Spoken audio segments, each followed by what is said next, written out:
Ona suele o lau tusi I le muamuri ane mata upu e 5. O le whai upu e 7, mo le whai upu e 8.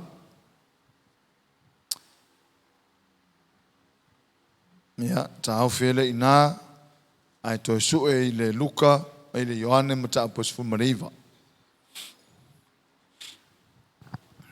Praise the Lord. Muamuri ane mata upu e 5, whai upu e 7 mo le 8. Ia, male Ioane vangalia, ta upu e 15, o le whai upu e 3 matasi 3 malwha. Hallelujah. So lau tusi ia sei whawhilo ia tu nei o tātou ainga loa mai mo mai ia mai no whani nei whata alofa whawhilo ia tu tō uma lava tā alofa lava iso sei tu o nila langi lo e maua mai ai le upo le atua ia ma lo whaftain ma futa mai whawhilo ia tu tātou ainga e mai Cook Island ia whanafi eti ia o lo mai mo mai ma futa mai lava ai mai se lava ia ia le lo tino keriso lo mafuta mai Amerika ia o New Zealand Australia ia ma so se vaenga lava o le laulang whawhilo I whatalo whatu ne fiafi I mai no whali nei ia o lo manuia tātou ainga nei no whali man whale lau niu ia o lo manuia lava tātou I le lofa maleanga leo lo tātou tua hallelujah ia a whai o iei lau tuspa ia ona tātou whaitau whatasi le mumuri ane apostolo mta upo 5 fia whaitau ina whai poe 7 ma whai poe 8 ia tātou whaitau ia a wā e tolu o e mori mau le langi o le tamā ma le lokou a toa ma le nganga pa ia o I lato nei fo ia tolu e tasi lava ia e tolu fo ia mori mau mai le lalolangi o le nganga ma le vai a toa ma le toto o lea tolu foi e au ngā tuia I le metas. I le tau pua sumaniva o Ioane Evangelia o le whai upu e tolu sumatasi se ia whangata tolu sumatwha. Tātou whai tau ia. O na whātonga atu leo I utaia ia Pilato ia ngā wia o lātou vae. Ia ave se ina foi lātou. Ina ia le tu maupea o tino I lungo o sa taulo I sa pati. A wā o le aso o le sauninga lea. O le aso sili fo I lea sa pati. O na wane lea o tangata tau. Ua ngaui I vai o le tasi. Ma le tasi o e na whaasata roina whaatasi maia. A ua o atu I la tau ia Yesu. Ua la tau loa ua maliu lava ia. O na le ngā wia ai lea o ona vai. A o le tasi tangata tau. Ua tutu ilo na I tu I le tau. O na sisina loa mai lea o le toto ma le vai. Hallelujah. Ya, ia whamanuia mai le atua le ne fiafi le whaita wina o nā fionga, tu maulo na vi inga o le whamavau. O le vaenga lua nei o le whiau na whasoa le tai au o le tātou a inga I whalelau niu. O le toto ma le vai. O le toto ma le vai. The blood and the water. Hallelujah. Le aso sāne nei o le sa wha manatua ia tātou le mani o le nei. Ai aina I vaenga tā ua lava. Tātou te mata ia I le toto na tafe mai lo nei tū. Ma le vai. E ire susuenga nista ngata na o le toto e mix ma le vai. Ia o le toto. Ia sawo ma le vai.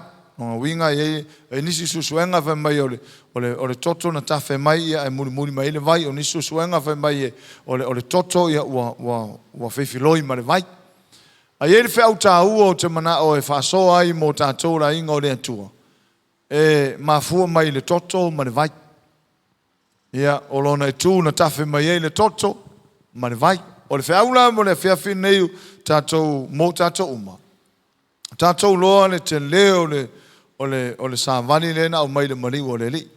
Me mua. Ai sila totoa I le mori mau o Ioane. O lo ta ua Ioane le tolu e mori mau le langi. O le fesile e mori mau lea. O le tolu foi o lo mori mau le lano langi. O le fesile pe mori mau lea. O le asa mea le mori mau ia ia le. Ia tusi le Ioane. E le tusi Ioane apostolo. In matau pulea. O ina o lo matoa wha mautu mai ia Ioane lo tātou memo mo wha mautu e Ioane. O Yesu Keriso, o ia lava o le alo o le atua. Ona o le totele o tangata ia vai tau, e le taritonu o Keriso o le alo o le atua. E le taritonu la tau o Yesu o le alo o le atua. Le alala le o le tusi mai o Ioane. Melo na lua, e wha mautua ia Ioane, i sos tangata whātua tua, lo tātou whāvavau. Lo tātou whāvavau. Ia, tātou o mua tusina mo mori ane. Hau sina whaapai atua e whai ngofio tātou so atu ne fiafi. Whai mai ia le whai upuna e fitu. Tolu e mori mau le langi o le tamā ma le lo koumare nganga. Pai sa au tā ua le tai ao ona foile le o tusu singa ma le onga whaafaya onga. E le tusi lea. E ese le mori mau a King James. E ile version le King James. E ese le na mori mau o le mori mau la ma le tala ile mataupu lea. Ua whao popo e King James me nei le langi ile upo le atua. Ia ona o te tele o whaniliunga. E leo iei to tono le manuscripta po le tūlanga fone leo whale o onga whae lein. E leo tā ua i mea ia. Mea ia whai mai tolu muri mau le langi, tolu muri mau le langi. Na paurawa whao punga lo i tustusinga whae lein. E tolu o lo o mori mau mai. Ia o le vai a tōma le toto ma le anganga. A le tolu lina e agree e taritonu i le mea tasi. Ia, e tātia ia la, ia vahenga i susuenga au susui. A e tātou pikia maia le mea e silo na tāhua mō tātou. I le teimini nei lo tātou soifuanga ma le ola i aso uma. I le tāhua o le toto ma le vai. Ma le tāhua o le mori mau. Peo no tala no atu. O le tusi lea Ioane o lo wha mautu ai e Ioane lo tātou whavavau. Wha mautu ai lo tātou whavavau. O lea vahenga tāua, e ta tau sos tangata whātua tua, ona i oelo na roto, ua ia te ia le whāvavau. Tauna e i oe ua ia te oe le whāvavau. E au ngā whoila le fiafin nei e wha mautinoa hai. Pea whai ele o ieisisi e leo mautinoa le whāvavau. Whātalo whai leo toa mai whai, oe, oe mautinoa le ola le whāvavau.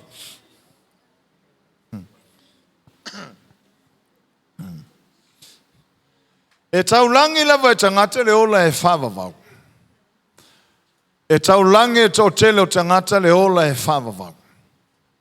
A o le mele nei o le mana o mia. Po ua mauti noa, ma e ta tau na wha mautu. Po ua mauti noa le ola e whavavau. Po ua mauti noa, ua ia i tātou le ola e whavavau.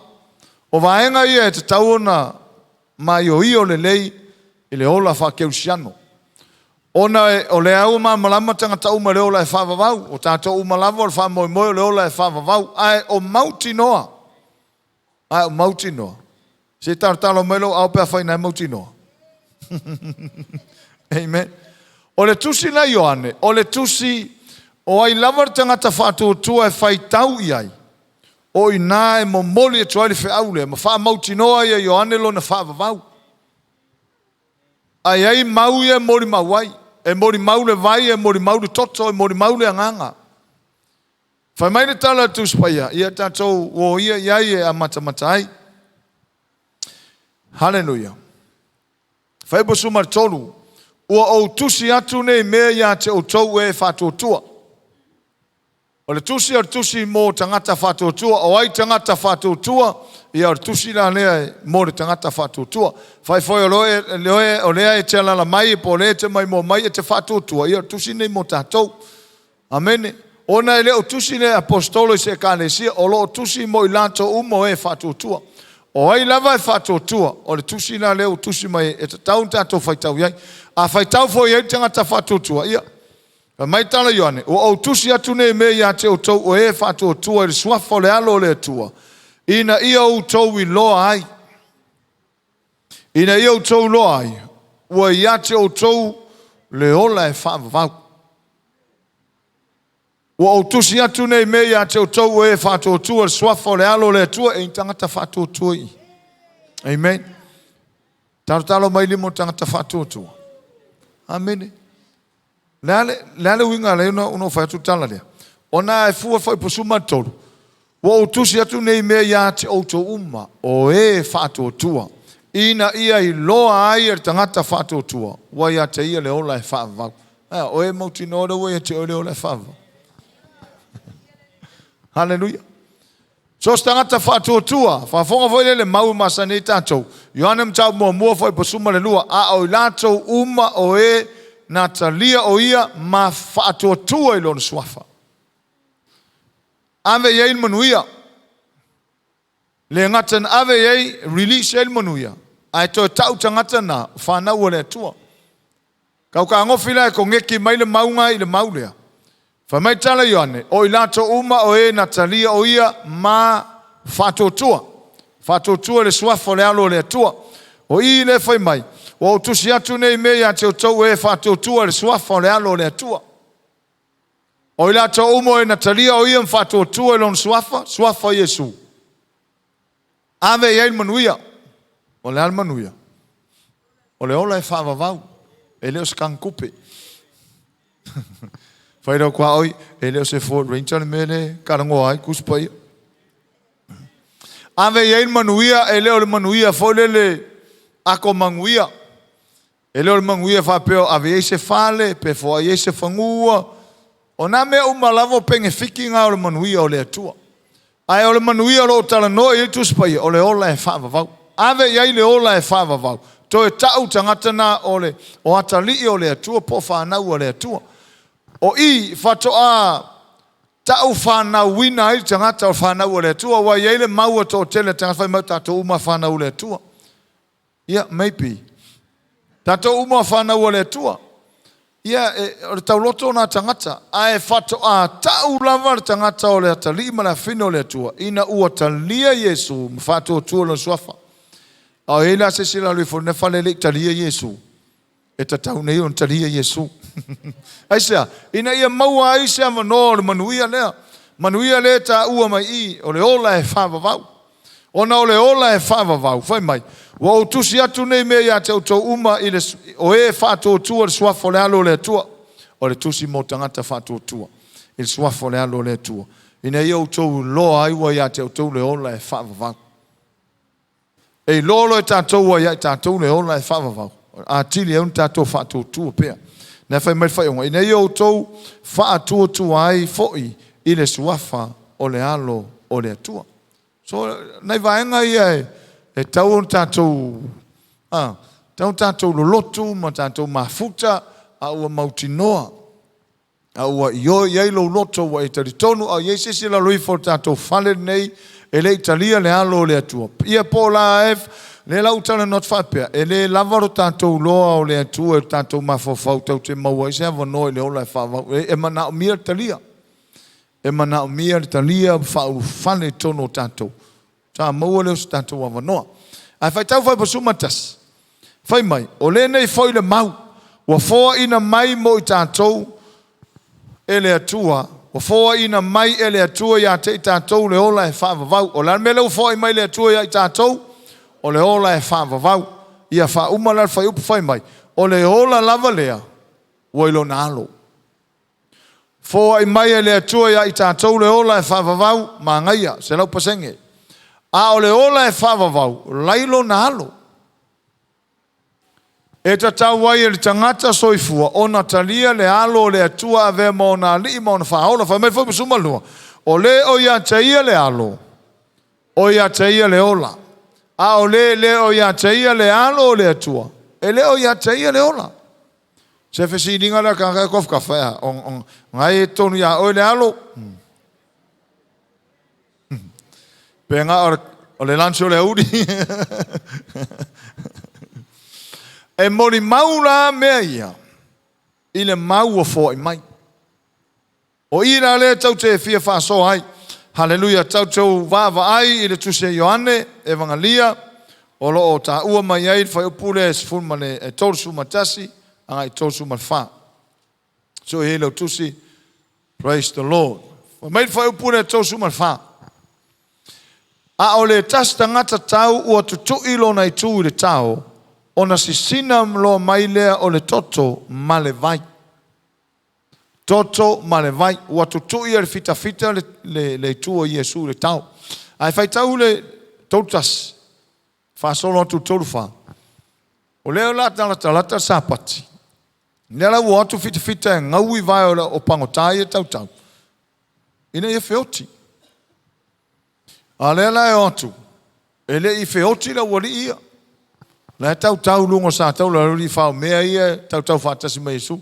aku kama aku le fika o lai loa ko lai manga vangava lai upe mai lungo sa tau lai manga vangava o ko lola ia le wali ia malanto me fainga ruanga i wa sasa i lo tu li vai ia atato ma fa la ia o tala le sau i haleluya fai po tors fu ma le lua ona o ane leo tangata tau i o fita ua ngaui i vai o le tasi ma le tasi ua ngaui vai o le spangota ngaui vai o le spangota fo le tau sosane ia vave na feoti ona o lela o sa pate le tau pe tangata nei lungo sata ua tau na fasioti lo ai ave lo e fai pes fa ma vai ai tan lela o atu le feoti ia fai lo ngaruenga fita o le ngaui o vai ia kango fo ile fika fa ma fo pe fa pe o ure kau pe fa pe o ta ule tau ia ko ro ko fika ko ta ka ko vai ai sasa kuri vai kwa e o tula ia Iesu o maliu o le mele o te va ai pe o le point le ia fasioti ia mali liu ona avelole tanu o lata sapati le la o tu la uria ngaui vai o pangota ia feut ai o tu ia Iesu o maliu ai to no fona o li ma tu ilo nai tu sa le ta tauna faia me le aisa o no la o maliu o angi se me o aku o maliu fai mai foi po to su marfa a le to su martoru a o ila to ia Iesu o la to lo o maliu la vai la o lo fita o maliu ai sau to fa fai mai o le si fita o ia toia tutu ia le tua Iesu le tau pe ai se ala van fatino ile vaenga a le wo atu o maliu ta taulo na tutu i uma mai tua la wali ia e ngaui va la wali ia ai tutu ile tua Iesu le tau a la o maliu Iesu o le mela le na tupu ina tafe mai ai le toto ma le vai e ia ila ona i tu te tele foi le tau te mata nga ia ile taua o le toto ma le vai. Hallelujah. O le tusi le Ioane Evangelia, o le tala le lei o le ola, the gospel of life. E wha maonia ai o le keriso le na sau. Sau a mai le ola, na sau e momoli mai le ola mo i tātou.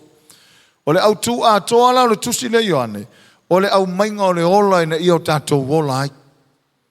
Mai Iesu le matau po se fulu, o le ngā oi, e sau e ngā oi fasin wha amatia, a o ia sau a mai le ola. Ia maua e tātou le ola, ma le ola atali. O le tusi ala Ioane, tau tala lava i le tala le lei o le ola, ina ia ola au, ina ia ola tātou, tangata uma ia maua le ola. O le mea le tala noa i le toto ma le vai. Tala noa i le toto. Hallelujah. O lo tala noa i le tongi ola ina o i tātou. O le toto le na tafe mai lo nei tu. Mana tua e le whaatasi na maringi toto le li. E whaafitu. E whaafitu na maringi. Mai lava ile a mainga o Iesu, mai le amatanga o sauanga me umalava. O le whaamaumaunga le iei e fitu la asanga na maringi elo na toto. O le sila le la asanga muli lava. O e sili atu la le onga o le toto le ua tafe mai lo nei tu. O nai, fai mai o lo nei tu tau matau, o lo nei tu na sosoa i le tau. Ia, e matua i tinga haina lava, ia o nisi whamu mongo mai o lo nei tu, lo i ele fatu o lisi le vaenga na laina tele le toto masaa mai. O na ua watu le tau maua le leilo na fatu. Ia mana tua ngarua ngare fatu le na te pamua le toto. Mai na tafe mai leo le toto a to ma le vai. Tātou tala noa i le toto le ale winga o le mele tafe mai le toto ma le vai. Lua mei e tala noa mai i. O me mua. O loo ia au mai le ola. Mai e tongi ola ina le ola. O le toto ma le vai. E tala noa i le tongi ola ina o le ola. Ma le au mainga o le ola. Amene. E lua mea nei ta otoina o le toto ma le vai. O le toto tala no i le tongi o la ina o le ola. A o le vai tala no i le au mainga o le ola fau. Say amen. Le la tala no i le fionga pa ia le atua. Tala no la i le toto. Tala no i le wha manga lo ina o tātou ngasala. Po le tongi o la ina o tātou ngasala. Na ia i le mta mua whai po lusu mana iwa. Tala no a Yesu. Tala no a Ioane matusi a Yesu. O io tamai maa moe le atua na te ave ese ngasala la langi. Tala no le peru mta po iwa whai po lusu mana lua. Ia mea uma na wha mamai le toto. Ia so lesi vai ngā tāua na ia whātau ina aile kānesia o lesi lea mea o ngā onga lava i le toto le na maring whātau waila na kānesia. Mana tua e alu e whātau se mea. O le teimea umana e whātau ina e le toi pule le whātau o loa i le o loa. Wa pule ai oi. Ai alu whātau se pirikaki. Ia le toi pule le whale o loa. E le mwhainga sau mal pirikaki a wala o mal whātau o loa vai. Ai alu wako loa fisi ai. Ai whaakane woi loa. E le mawhai na latu tai te whaatau mani e lengi ai whaakongu mai le whaakau o loa le me whai ai. Pe vini mai foi aka ika. Ia vaila ue lenga ngā waku. Rango hau e onga le o loa.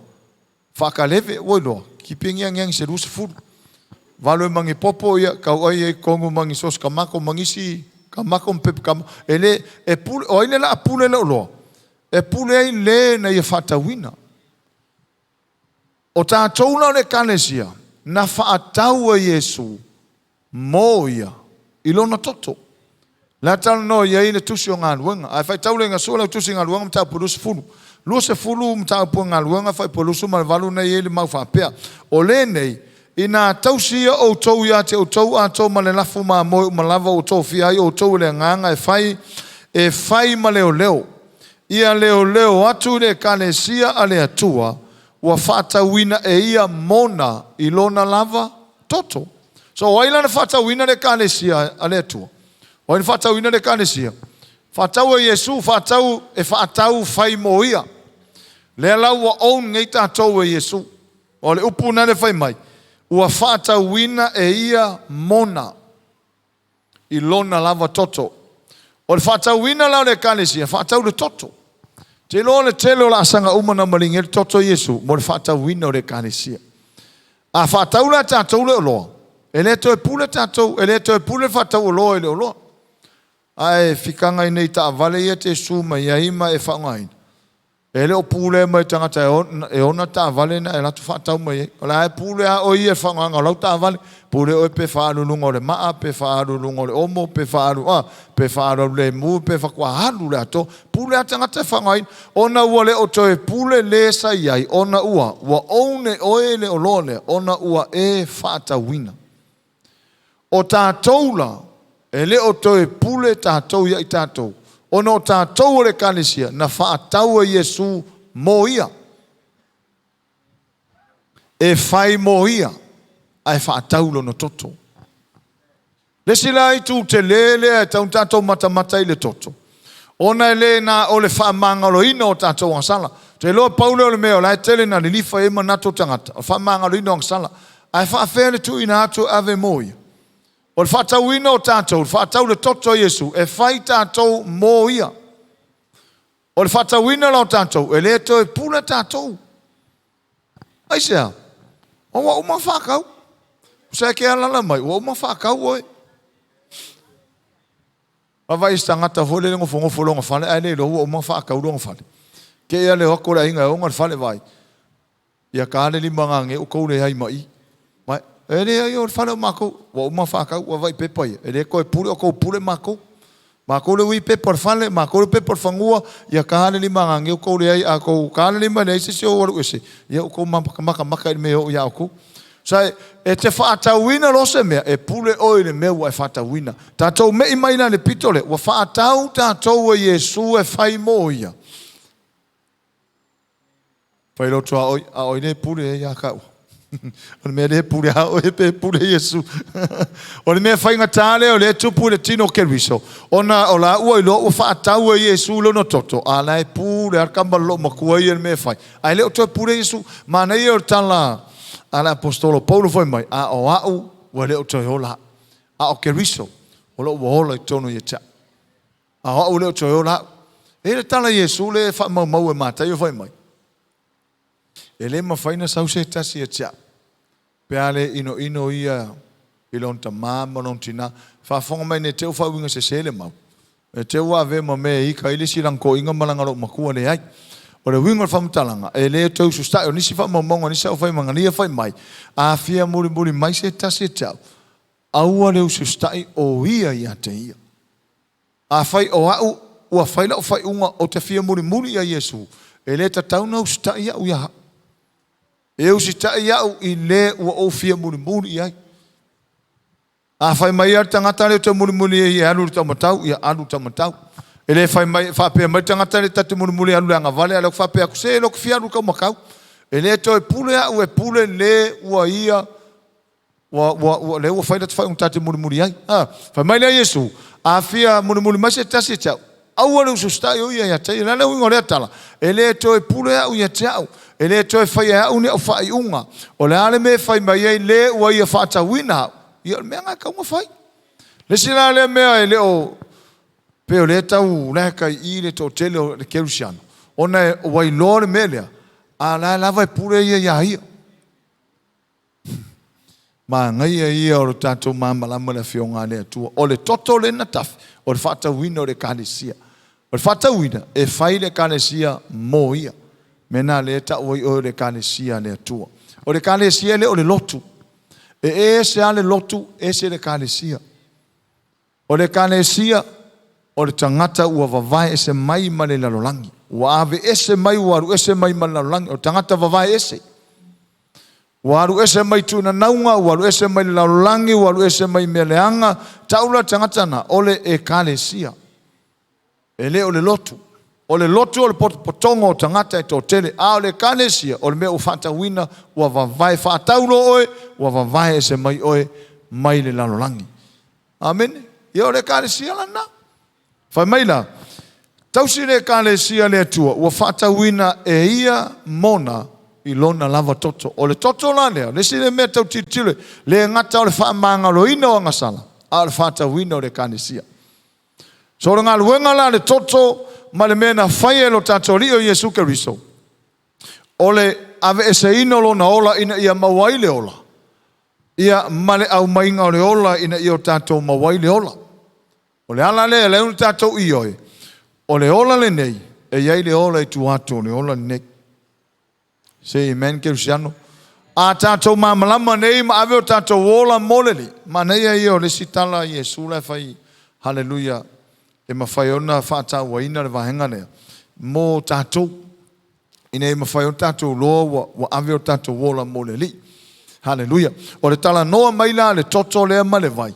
O le toto e tala noa le tongi ola ina o le ola. A o le vai o le au mainga o le ola mō le ola fōk. Amene. Hallelujah. E lua ia i tū na e tala noa iai le toto ma le vai. Hallelujah. Ia tātou me ia tu le Ioane Evangelium tāpua suma le lua, ia o le whai upu le nā e lua sfuma le whā. Tāle noa le tusi le Ioane, ma le tāle noa mai a Iesu. O sai mai, ne o koe umi whai kākou. Ioane suma lua whai pa lu suma le whā. Whai mai le whai upu le lu suma le whā. E moni, o te whai atu ia te outou. A whai ai le pa u le fuo le saito le ele mapalai. E tū mau pēr o le mea tas. Ai a whai e pala. O na fua mai ele o fua e tele. Tala noa i le toto le na tafe. Tala noa i le tongi ola hina o le ola. Tala noa i le vaile na tafe. Tala noa mo leisi ola fau e tu ina mai mo tato. O le tala noa la Ioane i ma le whamaumongo Ioane le whamtalanga le Iesu. Whai mai tala Iesu. E moni o te whai atu e te otou.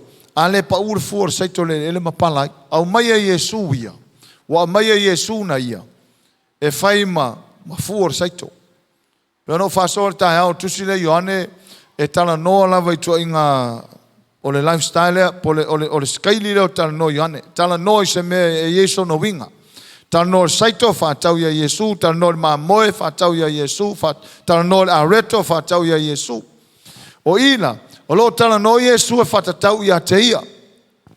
Ai au mai ia le fuo le saito whai mai. A le pa u le fuo le saito le ele mapalai. E tū mau pēr. Ai kao nge ka au whiri whakupi. o il fatu pilo au. Ele ola I. E ola ina ua pau parpala. Ele ola foi se longa e pala. E pala loa lu ese le tingi na itua. Ai oso mai le ola fou. Ilo na fatu le tutonu. Tala nola Yesu ile ola fou. O le tala Yesu. A le pau le fu le saito le ele mapalai. E tu maupea o le metas. Ai a pau ai pala. E ele te tunungo Yesu. E fua mai fua tele. Ile va ai mamaola Ioane. O le maliu Yesu, a le sauni Yesu e maliu, a le tu ua I lalolo na ola, na tele maua le tele ola. Na tele maua le tele ola. Lela fai mai tala lea, ai a fai e pala o na fua mai ele o fua tele. O le vava aia Ioane, o le teime e fo ai ele ola Yesu, ma maliu, ma tanu le parapala, ma toi soi fua mai. O le a maua ai le benefiti mo le ola I to tele. Ia leo tato benefiti e tuai. Ona o le ola na tuu I le panapana. O le fatu na toto. Tala noa la I le vai tala noa I le ola fau. So se la au e kuu le panapana e mga o mia le vai. So se fatu e tuu le panapana po faisau mamalama umaita atau I e faitonga la au. A faisau fa mininga ele mafaina la tu fa mili fatu ka pisi ia o na tuu e ala ia le o komekelo e kakauonga. Mga o mia le vai. O le vai ngā la represent ele ola fau. Mga o mia le vai e faso sui na ia maua le ola. O le tala la Yesu, a le maliu ia ma tuu le parpala, tuu le tunga mau, ma toi soi fua mai. E mauti noa, e tu mau peo le metas. Wana le maliu Yesu, e ngā usana e lua. Ai o le maliu leo Yesu, ia o le lalo langi atoa. Fua mai e fua tele. Mai le ua e penge fiki ai. Le ua ola e lo ua nganga, le ua whao ngā e fo sino neita mai tangata. Ona o le fatu le no toto. O le mea le tau te loa, e lua mea la popoa lava nei tala noa I le toto ma le vai. Tala noa I le tongi o la ina o le ola. Toi tala noa I le au mainga o le ola fau. Mo I tato uma. O le tuina mai o le ola, ma le tongi o la ina o le ola. Hallelujah. Ona o ia o le puna o le ola. Salamo e tausu ma le ono. Salamo tausu ma le ono fai poiva, ia tusi lalo, le lau kopea kua la le lau maraka kukaimi. Salamo tosu ma le ono fai poiva fai mai. A wā olo ia te oe le puna o le ola. Fountain of life. Kakolo le ia le puna ia. E punga ia so uma. Puna. Fountain e kau kirikiro e punga. E saiko fo le mea e punga e lunga. Tau te wawa ai uma I vai ta ele ma vai ino. A ye se vai o la e puna. E ala na feinu tangata ia ye le supply. La e puna. O Yesu la mafuanga o le ola. O ia o le puna o le ola. Hallelujah. Le ala lea ale tu uolo na ola e le maua nisi ola. Ai ua ia tu uina lo na soifua mo nisi ola e tō tele. Le ala fai mai fai upule e fai poiva salama tosu ma le ono. A wā olo ia te oe le puna o le ola. O lou malama lama mātou te loa ai le malama lama. Vai. O ia o le mafuanga me uma. Mafuanga mamalama o le mamalama o Yesu ma ua i tātou mamalama. O le puna o le ola. Leo tala no atu e fai upule tosu ma le wha. O le tusi e Ioane. O le toto ma le vai. E tala noi mea I e lua. O le tongi o la ina o le ola. Ma le au mainga o le ola ina ia maua lesi o la fo. Hallelujah. E pero e mtau po lima fai po iwa. Ua faa toto ina foi o ia. O na avea ai lea o ia. Ma tu punga o le ola e faa vavau. O le punga o le ola. O le punga o le ola. O le vaina le tala no ia I le na tafe molo ne tu. Tala no I le ola fo. Tala noa I le ola fau. Le ala nai matua I mana o mia I tātou lu tātou māmalama I vahenga ia. Le la tātou te iei to tono menei. Wha māmalama ina tātou le fionga pa ia le atua. Ina ia so sani mo tātou. Ia no tātou loa le tātou te tono na ingo le atua. A le tau te benefite mea ia. Le ia tātou le ola fau.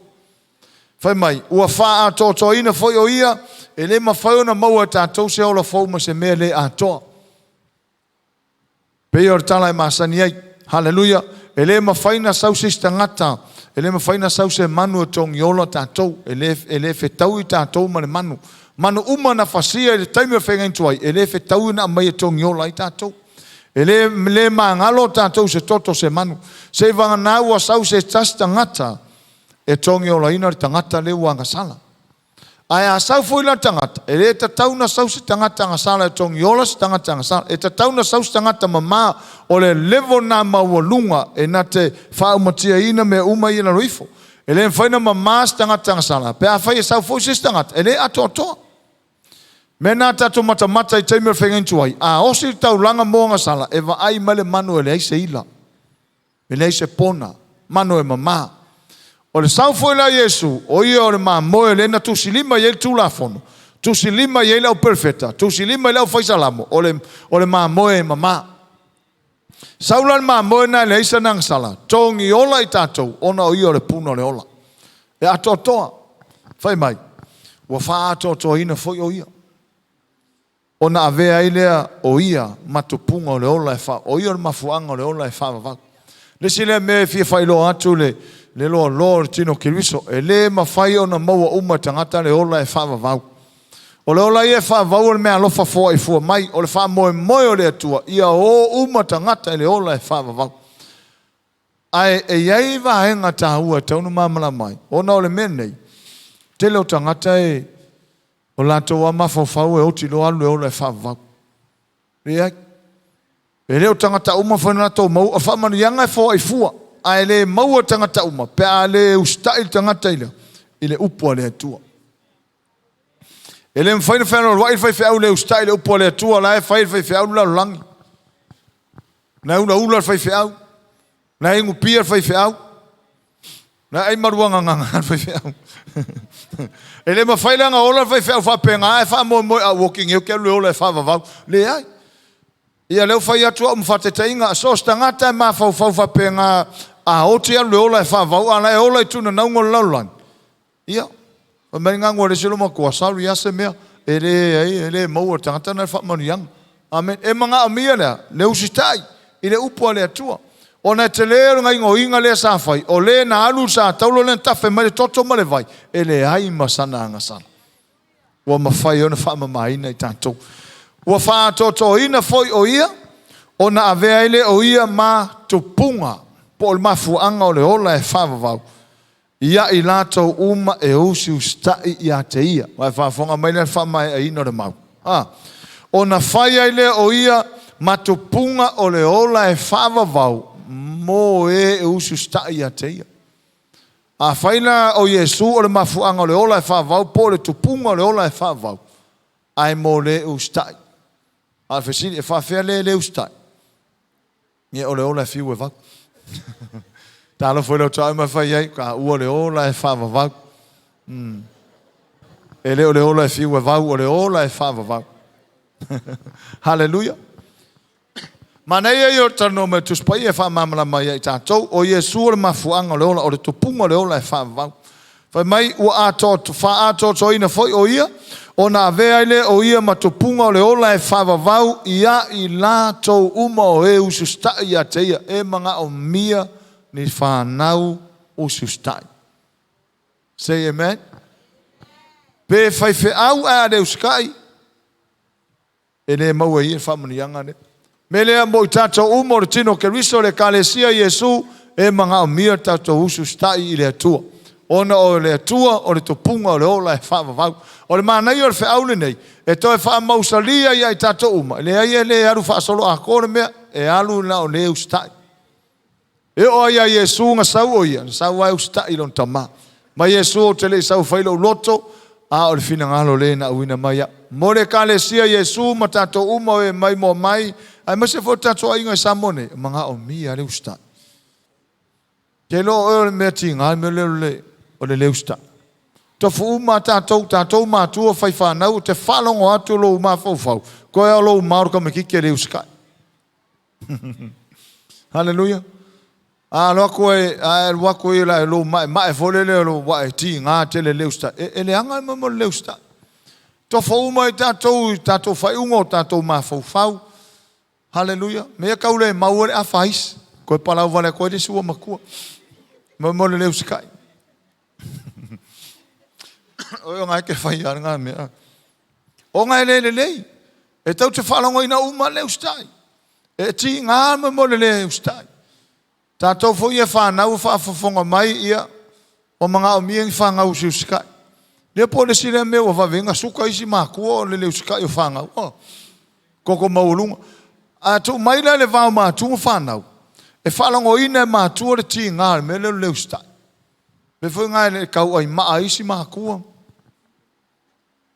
E lua kuro la afu alu le akoa le au ilang kongi lo palau vale wai au le leia ia.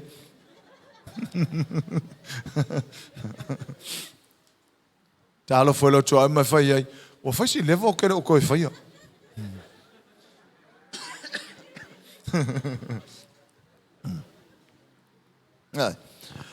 Ai atu maila i le wafa amatua. E langona uma e tamā e o ai tina. E whalongo tālo tamo mo tene whaperotina. Ke ka uange o ko inga pēsau. E whape ngare wingo tangata i le wā mātua. Whanau. A tātou whapere le tau te experience inga le mele o le loto ti ngā tamo tite le ustai. O tātou whika ina lea po le ase whina ngāra po le ase la ngono le atua ilona tali malona whina ai le ustai. A whai e ti ngā o tātou loto o tātou o tangata.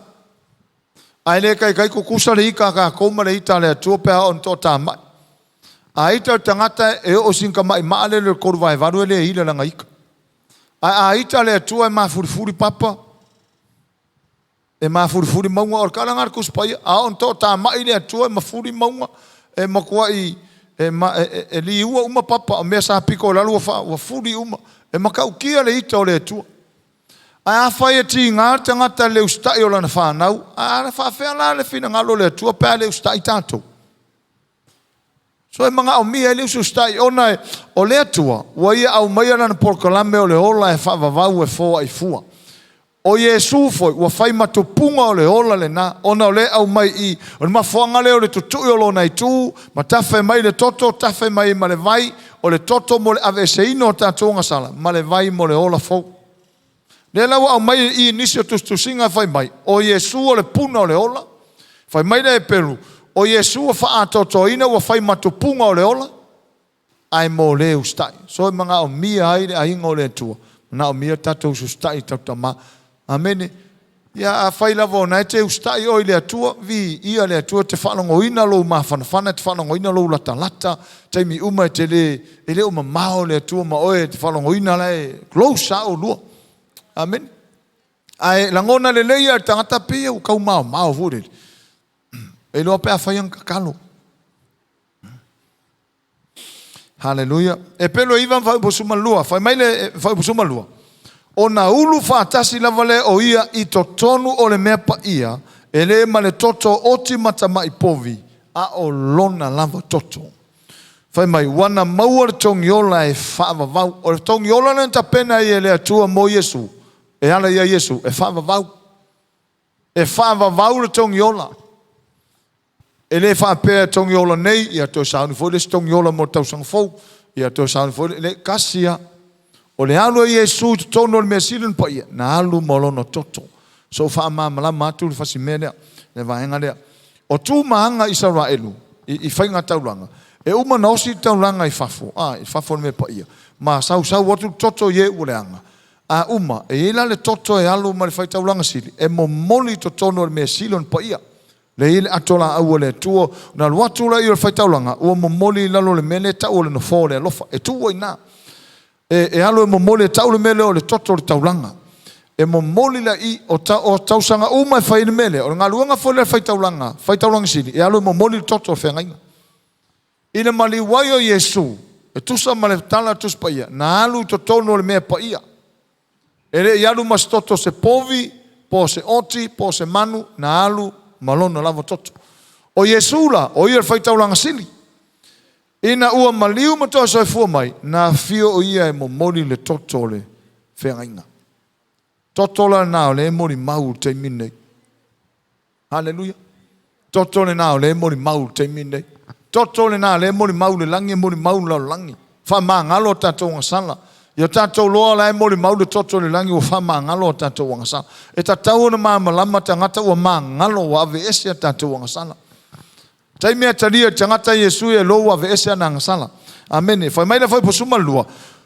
E tasi lavo na ulu, ona ua tala nofa apena maule, ona o le whenga i tuai, e ulu e ulu le tau sanga, to e ulu le tau sanga. O le tau sanga, to e ulu foi fai tau langa. Ai o Yesu, kasia, le ala fai mai, ona ulu whaatasi ele o ia. Ile me sino pai, ele ialu ma se toto se oti posta mai povi, ai na alu o lona lava toto. Amen. Ta ua io o vahenga i e lua. Mo i tātou vai. O le whaatau wina la o tātou. Ma le fōa ina mai o le ola fōu.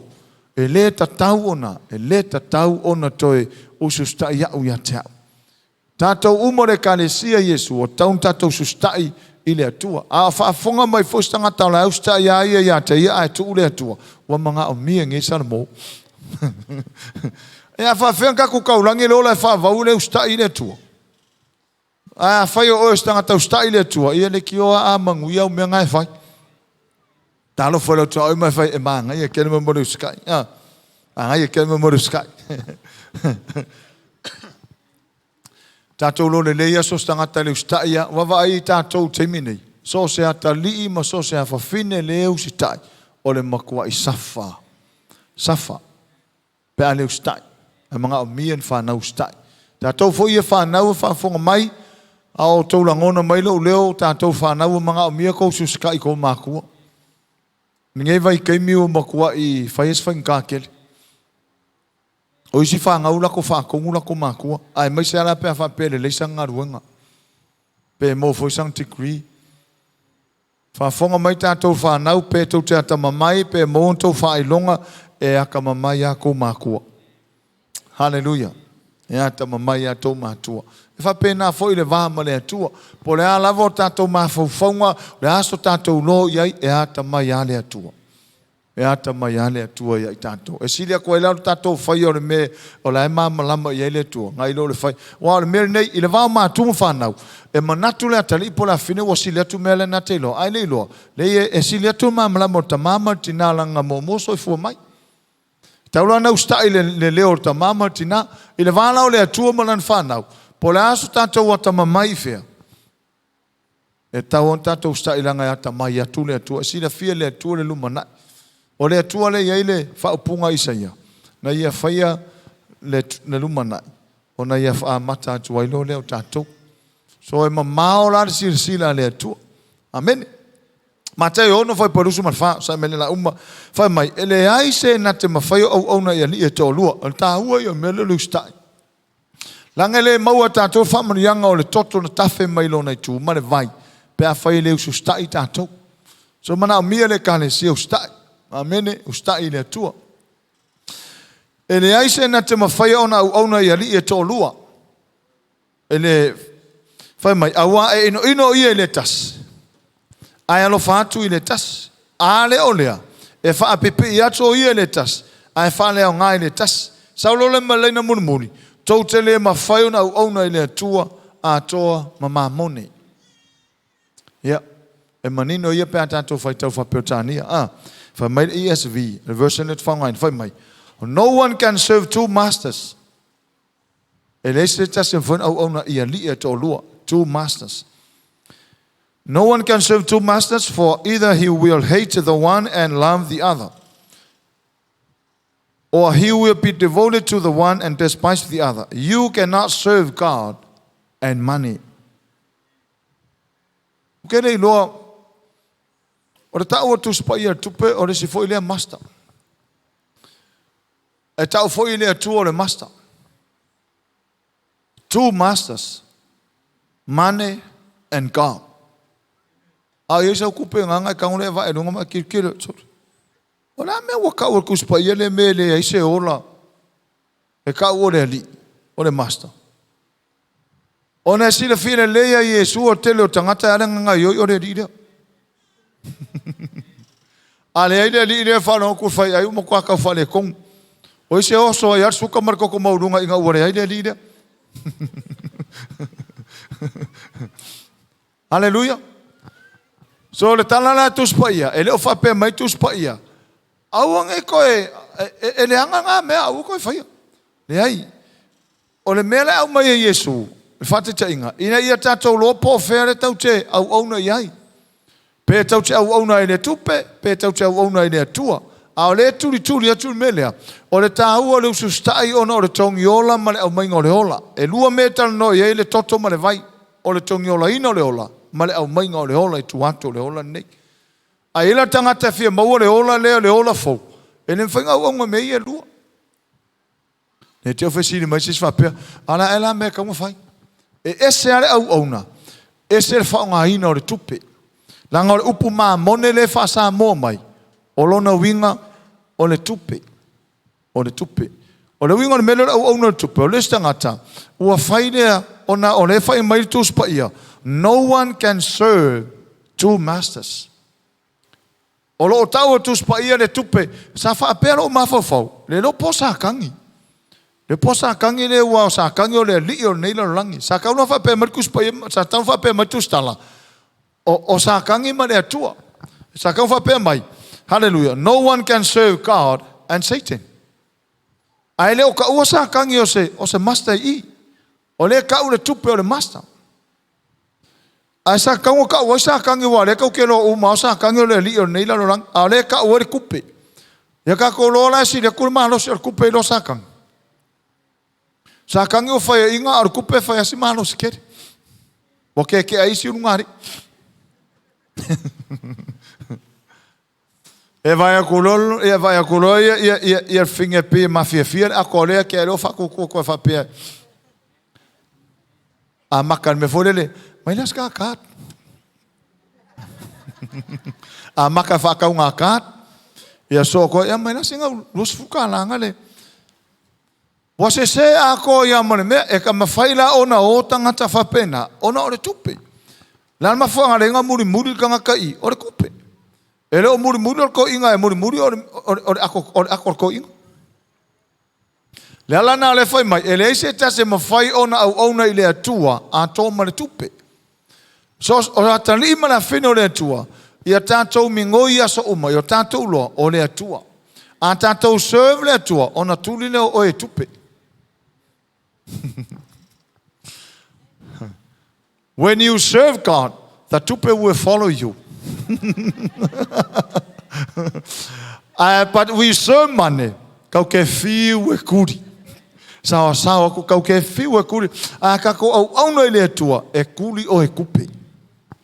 Aisa langa e control le tua me uma. Apa mai le tua ia vaku famanianga moe. Vaku famanianga moe. Ka ko au no ile tupe a kia ile tua. Kau ke fiu le kuri. Kuri a hika. Hika oso ai mane mai. E lo le leia tangata le winga tala fa tuai tatou ia masana pe fa le kongo ma fo pe le se kupe.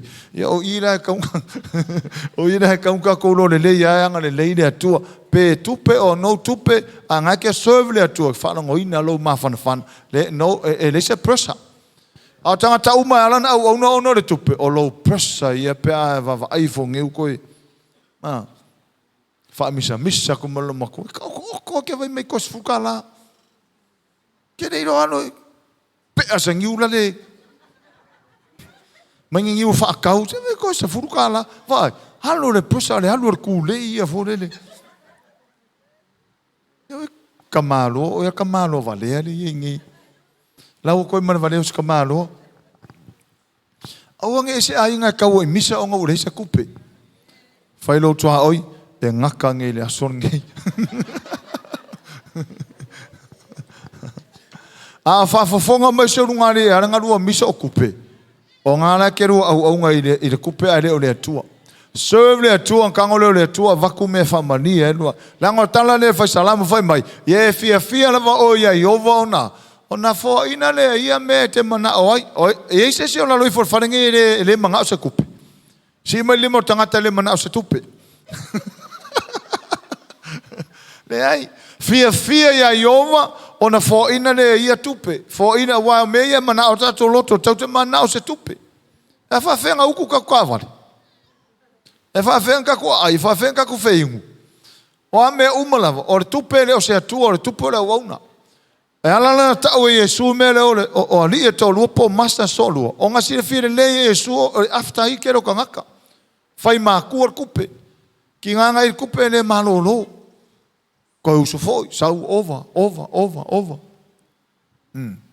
over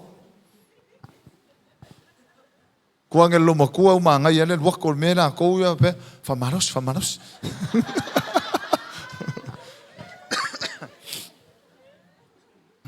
Le se senga mato tele tato mata nei tamafusua kamafusu. Ka ko va ai kamafusu e sau fafo paku maka ma. Ko le uso ko ia ngai fore kau huli me ia wa isi o le maka karu fusu anga. Ai ole ane mere kupu. Ola e se vai muri u me non ko ru. E fa penga fora ke mingi. La mo kwangi ngiva le se ale rola e McDonald ele unos ka marola ngal McDonald fa fingi.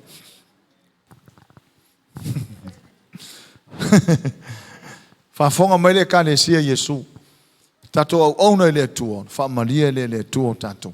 A o iai se urunga ni tau e misa o tupe. O le mea le ke lua misa ngai maru fese se iai o kupe. Wa kakau ngai ngalua salamo. E re kakau ko e misa ngisi o kupe. E kau e misa lolo ngari o ngo kupe. On ka ngu lolo le tana le Yesu. E le tatau tato ona le tua a to mama mone. Hallelujah. A fa misa ku se sia oe, fa misa ku kamalo ya oe, tatou tina a fa misa ku kamalo nga fele iai. O la liska kale au mamonge. O la liska kale au na mamon. Ne au na ile tua na serve le o ile tua vai. Serve tatou le tua, serve le tua tatou. A malama mai tai au ia o le aso fou ia wa tu la ilunga ia lo tu la ilunga mo le tua. Ai le o tupe. Wa e te tari tonu mai lau tala le whai atu iau. Lana mafuanga o le uso tangata tayo. God or money? Mea nā tatu mata istangata malama rota iau tuli rota imi mise ato le atua. Te so stangata e serve le atua. E malama ifo tayo whai langa devotion. Tana noa, tana no atu, tu watu le atua fufuanga umo nei tayo, mo nei yaso, ia ngai lo whai ngaruanga, e anu la whai ngaruanga, a olo na loto ato, e mafo le atua, a e me tu tupu ngaruanga, e se fe le atua, a e me a mana ofia si le pei, e si e le atua. Hallelujah. So me uma lavo le atua le whapongai, e alalanga manguia tangata le ngaruanga, ona o le atua. O le whamalosi la mo le whanau le atua, o tātou lo le leia, o le ola faulea. E maua i le o tātou au auna iai. Ona o ia o to punga o le ola e whaavavau. Kau kia whio au auna ri tupe le skako me maua. E le anga tupe whafonga mai tātou la e ka le sia isu. E le anga tupe. Tupe o le makua le leia. Hallelujah. Kua le leia. E lo le leia tātou. E le whailonga o fia. E le ilonga tāna mea. Nā te si le fia le tupe vai foi a le lola wong suka la fo e se lo wika o mai ngea na ke rika o le si le loang. Oi ngā vere me sai kongu i. Oi ngā le akore. No one can serve two masters. Whaafetai le atua e le maua tangata whapena i le ahinga o le atua. Say amen. Tātalo mai limo tātou. E le maua i. Amen. Only God. Only God. A whaila e tau te muri a ke riso i o tātou raumaro. Hallelujah. Ia matuu iai o tātou o langa i le lau ele nei. Ta pena uma i le tu me uma. Toto o le tongi o la ina o le ola. O le vai o le au mainga o le ola fau i tu atu o le ola le nei. Se ui ngāla le toto ma le vai le na maningi mai lunga o lona i tu. E ui ngā. Te le tangata e lātou te whau inga ina e lātou la vaia. Ai ole a no le mele ia tātou loa so stay mia tau elo fai tau le toto tafe mai lona tu ia i loa o wha mamaina oi ua ave ese wangasala si so mai lo tusi na le maumuni le tātou. Hallelujah. Iane nai sumare iva. Praise God. Fai po lusu mal fa ta mo fai po lusu mal fa yanam ta po mo fai ta temana ta fai ta fantasy mai ai. Hallelujah. Yanam ta mo fai po e lua su mal fa fai o maua se ta to fai ta fatas a lusu mal iva fai po lusu mal iva yanam ta mo ia o le tae au ua vai atuai ione ia Yesu o maliu mai ia te ia ona fai ane lea whaauta i le tamai māmoe a le atua, na te ave esea le angasala le lalolang. Whaauta, behold the Lamb of God. e ave ese le tamai mamole anga sa upu mana nei le mau ave ese o le fesili la wa tupu mele I wa uman tupu o la lan me tupu le anga sala tatu wa ave ese e le o to yaise anga sala ia te oi wa ave ese e le tamai mamole le tu so stangata la sa wa fatu tu le alo le tu o le tupunga le ola e fava o ia tamai mamoe le tua whatua tua iai ma mafuta iai ma ustai iai. Iai lola o tangata mama. Wa ave ese, o le upu mangaia ave ese. Wa ave ese ia anga sala tato uma, anga sala lalangi, e o aina I tangata ia tatu wawa, ia tula ele I Samoa. E le uloa la tau ave ese ala tonga sala. Tato, o le taimina atali a Yesu, e le o le taimina na mangaloa. A faina talia Yesu nafi ave mau li mau faula ele o taimina na mangalo wa leva fa mangalo o ele tua ale ya keriso leva fa mamata to le tua ya keriso le lua feta santa wa ai fato a mau se vano tau te talia faina o tangata talia ina ne Yesu le fato a talia a wa lua feta sanga tanu fa mangalo e lola mana io mene o to punga le ola fa o fa mamata to e mauti no ma mauanga sala. O e fia fa manga lo wanga sala. Amen. Tartalo mai limo tangata fa mamai. Lisi le mere I fo al ma fo res. E le kari kongo wa ve ese. Tari tonu ne wa ve ese Yesu wanga sala. E tangata la lo I for fale ne ile tari Yesu ve mani fa. Hallelujah. Te tauna e tari nei. Se e maua le tupunga le ola e whaavava. Ai fwis tangata umantaria Yesu ala e lava e tu maua I pēr le mea la e maha whau e. Whaafonga fwoi rea matanga o tātou matau. E le tau sustai tangata ia te ona na whaatau e Yesu ilo na toto le kālesia. E le ustai la le mea na whai. I le na whai o ia. E le ustai le mea na whai a te ira. Ai ustai le mea na whai I le na whai a ia. Pēra whaatusa ripo o mea. Le ia pule el faipu. Fa pe foi tātou la hinga o le atua. Tau te mana o mia le ola e whaavavau. A o le process le fai. O le tātou ola o sustai I le atua a le o tātou. Ia, whaamanu ia tele le atua ne whiawhiso tātou a hinga. E le I ta apel tātou e le whaamaya ina tātou mawhtanga. Te mana o tu watu la wanone I stangata le talia Yesu a ve mani whaola. Hallelujah. Te mana o te suma ilumanei. E le tau whai fwoi se pese. Te le fwoi teime ta hai pese mwhai wala au o tau whaafso tai o tātou langona le pese. Ia o tangata ia laua ia langona ina e tauna au wai le manuia le. Hallelujah. Tauna sau. E fwoi se tangata e mana o mia to e whaafou mawhtanga manele. Walewa antalia e sfutau sang taluaia e maua me fole le pe alu soromuri, alu soromuri, alu soromuri. Wakaulonga e whaafou lo mawhtanga ina I auni to alu soromuri alu loi ruma. Lava no la lea, a le whama ina tātou saunenga. Te tala tu lava no lea. O le e te sira fia. E le tai a whai an tātou wana au. Se a whai se wana au. A iei lava le taime a mai le atua e tauntu atu lava no. Ia peila o le a fia whinu nei. A istangata la rifo nei whale. E mane tātou tūlai mai. Hallelujah, tūlai mai tātou mawhau le lii. Hallelujah, o le toto. Mo le whaamangaloina o tātou wangsala. O le vai mo le foina mai o le ola fo. O le aveseina o le ola o Yesu. I le negative side, a le positive side, ua ia tuina mai ai le ola fo mo I tātou. Le ngata la o le whamao tātou wangasala, ave ese tātou wangasala, ai toi fawai mai foi le ola fo. O ia o tupunga le ola e whaavavau. Tau te au auna mo ia, ai whaamaria ia o tātou manao. O I se sila lui fo nei whale, hallelujah, te le mana o tu watu oe, ai te le I whaia sau whiwhilinga te sau. Ne o wala o watu e te su mai. Tangata ele I talia Yesu, ele I whaia mua se te talo o whaorotanga. Tangata ua umo na talia o whaorotanga, ai le ulonga lava na tūlai mai se la maftanga ma whanawhana maneli. Hallelujah. Mawhaio na maua wanoa e whanangolonga ele upo le atua. Ia leo mawhaio na maua le maftanga la talata o tangata I maneli. Whaafolu maftanga maneli. Ia I loa ele sesi maua ita le ola e whaavau se vānareli. Te le tawana wina fo yoe, a o se mea wa mai lo loto e tala atu lewa no. Nea ia e halu, whafonga mai le atua. Wa umana whaatino me whini ngalo. Ia, usu mari, whalua na usu le pese le, whalua na usu mai a tatu wala. E le whaataua na wina stangata le wala au.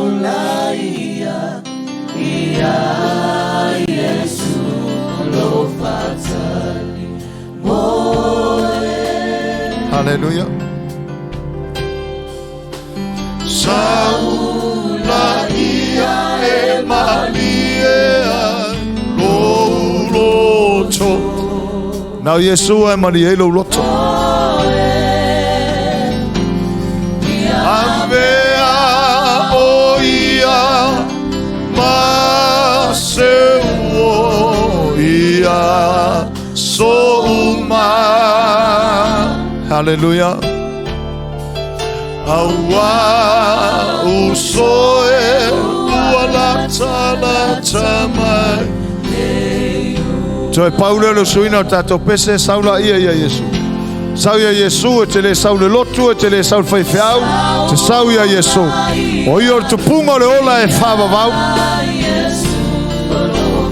O io la matanga ma le ngatanga. O io le momua ma le mulimuli. O io le vaiola. Na foi na mailo na ola ina ia mauai ola e totele. Hallelujah. Yahweh o ia ma se o ia so uba. Awa usoe wala tala tamai. Hallelujah. Praise the Lord. Tato uma wa maidwana au ne fiafi. Si lunga lo wa au pe fa pe wa e nga I mai talia Yesu ave mo wa le I mo fa. Hallelujah. Amen. Hallelujah. Praise the Lord. Hallelujah. Praise God. Thank you, Lord. Thank you, Jesus. Hallelujah. Hallelujah. Hallelujah. Hallelujah. Hallelujah. Tato uma ia ua o mai le wala au. Mana e lo whatai tai mai te talo le nei. O le te talo le nei o lau lava le te talo whai mai le ta ele o lo loto. E te talia ai le hao le kanesia. O ia o le tupunga o le ola e whaava vau. Tātou te le o le ola e whaava vau se longa tātou te hui atu ia te ia. Whai mai le mau. Ua fōina mai mo I tātou le ola e whaava vau. A o le ola le nā, o loo I le alo o le atua. Mai le whai pasuma lua le momori ane mtau pua lima. O le o ia te ia le alo. Ua ia te ia le ola. Whaftai lau tō whiwhilinga sao. Whaftai le ngā luanga o tō whaia le awhiawhinei. Talia o ia I te tono lo loto mai. O le ua ia te ia le alo. Ua ia te ia le ola. A o le e le o ia te ia le alo le atua. E le o ia te ia le ola. Ua tala whea ngai ai lo tātou talia o ia. Ina ia whaafia o ia I te tonu ia te I tātou. Hallelujah. Whātai tai mai upo nei te talo. Le atua whaaftai. Wa o whaalongo I lau upu. Ona o whaamaulalo ai lea. A wāwa o iloa. O au lava o le tangata angasanga. Whaamangaloa. Ia uanga sala uma sa whai. A o le afiafi le nei. Wa o talia o Yesu. E a vea oe ma uali. Ma o whaola. Whawhetaita mai lau whaola tanga. Ua whaola ina I lo uanganga. I le suafo Yesu. Amen. Le atua o te wala au ia te oe. Hallelujah. Ona o I la tau o atu ia te oe. I le fiafine nei.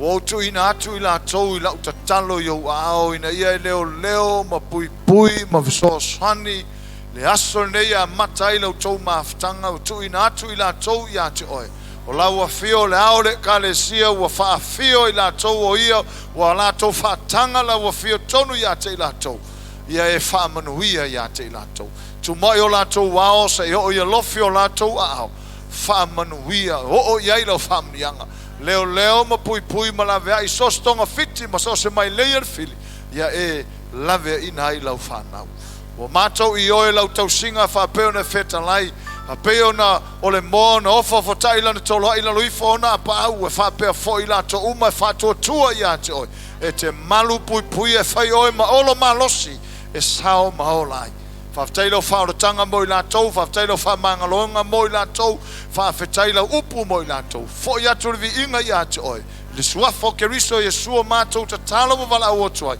ana langa whatasi tātou amen amen ya fata lo fola e lo tua oi ya tato la mai le lalo fa mo mole tato atu ua tato sauninga nei ona e fa muri mai lea tato uma ia no mai vala au ya fa mo mole na sina 5 minute lava tato te felo ia i pe atu ua tato sauninga ya family telele tu so tato inga ne fiafi le ua mai tato sauninga haleluya a ole i fire tato tutalo ya moli atu la whaftai te le lava i seo tātou ainga i lo tau anga le lei mai i au tau talo o au tau foai o mea ai o mea ino tupe o lava o mea uma so se mea ai meise au tau taimi whaungaina mo tau taimi o lo whaaruina tātou te mafuta whaftai te e le ngau le eima se me ngau e te whaia ona o le atua mea uma tau te whaia ona o ke riso e whaamanui atu le atua i atu tau